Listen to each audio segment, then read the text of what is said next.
Saquon Barkley did re-sign with the New York Giants, and Saquon considered sitting out week 1. He turned down almost $20 million guaranteed, we heard through the reports, while he wanted about $23 million guaranteed in total, which would have made him the 6th most guaranteed money in the NFL, just behind Nick Chubb, who's a very reputable running back. We're also going to get into some running back rankings for 2023 as we get into the end of the show. But yes, after Saquon denied this deal, and before getting tagged for $10.1 million, which he did for the running back franchise tag, he comes out and signs a 1-year, ironically, $10.1 million fully guaranteed deal with $900K, technically $909,000 in incentives that could make it $11 million in total. They also gave him a nice $2 million signing bonus as well. So let's take a look into it here. He will get the $909,000 signing bonus and incentives, which includes an equal amount paid for 3 categories, 1,350 rushing yards. They got to make the playoffs. He's got to score 11 touchdowns, and he has to have 65 receptions as well. Here's the kicker.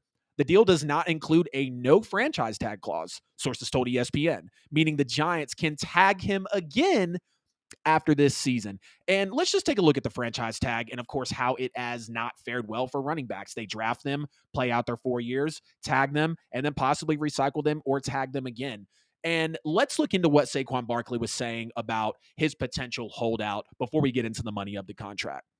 Saquon Barkley was on a podcast and he said, I could say fuck you to all my teammates, to all the fans, to the Giants organization, and I could sit out. That's a real possibility. Not going quote for quote here, but that was the main things of what he said in this comment. And Saquon Barkley said he could do that. He could choose that play, but he rightfully didn't do so. And Saquon should not have sat out, like he mentioned. When you look at how Le'Veon Bell's career was never the same again, when you looked at how Earl Thomas back in 2018 with the Seahawks, again, not a very same situation, but when you hold out and then Earl Thomas, returned right before the season started, unfortunately breaks his leg in the 4th game of the season and really never saw another contract again. So when we've seen holdouts, and there hasn't been a ton of situations, but when you just look, the most recent running back holdout, Le'Veon Bell was elite. He was great. He was almost like Christian McCaffrey before Christian McCaffrey actually came into the league and took off. He held out. He goes to play for the Jets, and he's never the same player again. And we don't want to see that for Saquon Barkley, someone that it really pisses me off and irritates me when people are like, oh, he's a bust already. He's not even top this or top that. He can't even be elite. Saquon has literally played through multiple injured seasons and still produced. And when he's healthy, the Giants are a whole nother team. We'll get into those numbers in a second. And Daniel Jones is a whole nother quarterback. So I'm glad Saquon Barkley did not sit out. I am glad that he's got his $10.1 million fully guaranteed deal. They gave him the $2 million in the signing bonus. But the biggest thing I want to get into here is, what does this deal really say about the New York Giants and Saquon Barkley? We'll start with New York first.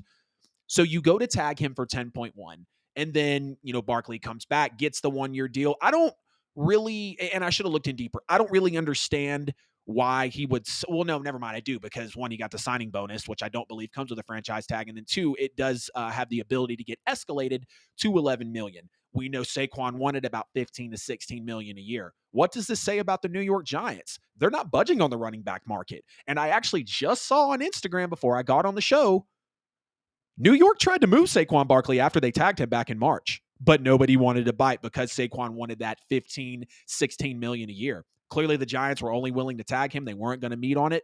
And then they give him the, little extension for the 1 year, which still lets them tag him again. So for me, that clause in there, the no franchise tag clause, I believe is what it was called, that says everything. We're not going to pay you what you want. We're going to pay you the market minimum of the franchise tag. And realistically, a New York size Saquon, because you haven't been a 100% healthy player your whole time, and because of how running backs do tailor off once they hit that 26, 27, 28 years old, it's pretty drastic and sometimes even horrible. Like, what are they supposed to do at that point? I mean, what is New York supposed to do at that point when that is their point of view? That's the standard that in their eyes that they've seen from Saquon, and the running back market is what it is. You look at Joe Burrow. Here's where, New York can kind of have their leverage in the situation. Joe Burrow, without Joe Mixon, passer rating goes up. I want to say, I can't remember the other couple of quarterbacks, but I'll just stick with that one. Maybe they're looking at that specific situation. But what does this also say about Saquon Barkley? He didn't want to say fuck you to his teammates. He didn't want to give the finger to the New York Giants. He didn't want to do the franchise like that because Saquon Barkley, I believe, really does have nice character in a running back. I believe he's done always done well at the podium.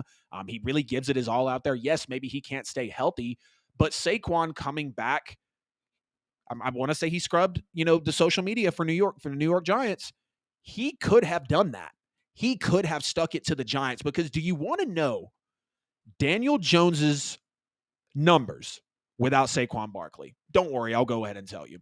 So with Saquon Barkley, Daniel Jones' completion percentage doesn't fall off terribly. 64.7 with Saquon, 62.5 without him. The touchdown to interception ratio, which is easily and naturally going to affect the points you score in a game, and then also the passer rating, not a big stat, but something that you do look at, of course, to see how efficient a quarterback can possibly be. And usually passer rating being higher shows a more efficient quarterback that makes better decisions. With Saquon Barkley, touchdown to interception ratio, 44 touchdowns, 17 interceptions. You're like, wow, Daniel Jones is actually a 3-to-1 touchdown to interception ratio quarterback when Saquon Barkley's on the field. His touchdown to interception ratio goes down to 16 touchdowns and 17 picks. Damn near cuts in half a third. I guess it's good that he doesn't throw any more interceptions, but it goes from really a under one as a complete whole number to 1 touchdown to interception ratio. So Saquon Barkley clearly makes Daniel Jones a better quarterback. Let's not forget that Daniel Jones just got that bag because Brian Daboll came in, learned how to use Saquon Barkley well enough, which not that he was ever misused, gets Daniel Jones really in tune with Saquon and wins Coach of the Year. Wait, yes, Daboll did win Coach of the Year. I almost want to make sure I'm not jumping the gun there. And then the passer rating, 91.4 with Saquon Barkley, 77.3 without Saquon Barkley. So Daniel Jones is a night and day quarterback when it comes to touchdown to interception ratio and passer rating, which really those are two of the biggest quarterback stats you can have there. The completion percentage doesn't fall off a whole lot. Literally 2.2 total points, 64.7 to 62.5.